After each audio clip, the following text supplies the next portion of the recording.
2024 সালে গণঅভ্যুত্থানের সময় দেশের 5টি কারাগার পরিণত হয়েছিল এক একটি যুদ্ধক্ষেত্রে।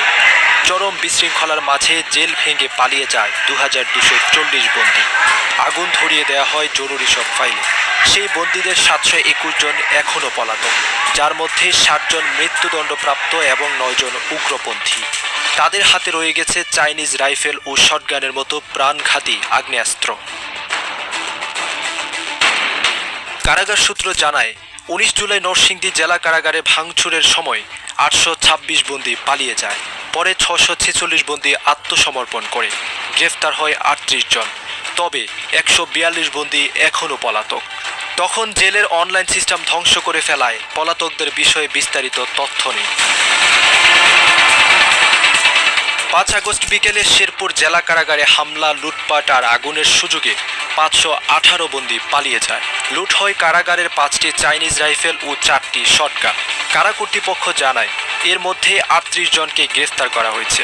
লুট হওয়া 9 আগ্নেয়াস্ত্র ও গুলিও উদ্ধার হয়েছে, তবে এখনও পলাতক 380 বন্দী। 5 আগস্ট সন্ধ্যায় গাজীপুর হাই সিকিউরিটি কারাগারে দুর্বৃত্তরা হামলা চালিয়ে বন্দীদের ফাইলপত্র পুড়িয়ে দেয়। হুড়োহুড়িতে 6 বন্দী মারা যায়, পালিয়ে যায় 202 জন। পরে 65 বন্দী গ্রেফতার হলেও এখনও পলাতক 137 জন। সেদিনই কয়েকশো দুর্বৃত্ত সাতক্ষীরা কারাগারের সীমানা প্রাচীর টপকে 596 বন্দীকে বের করে নিয়ে যায়। কারা কর্তৃপক্ষ জানায়, 529 বন্দী আত্মসমর্পণ করে, 23 বন্দী গ্রেপ্তার হয়েছে, পলাতক এখনও 44 জন। 7 আগস্ট দুপুরে কুষ্টিয়া জেলা কারাগারের রক্ষীদের ওপর হামলা চালিয়ে 98 বন্দী পালিয়ে যায়।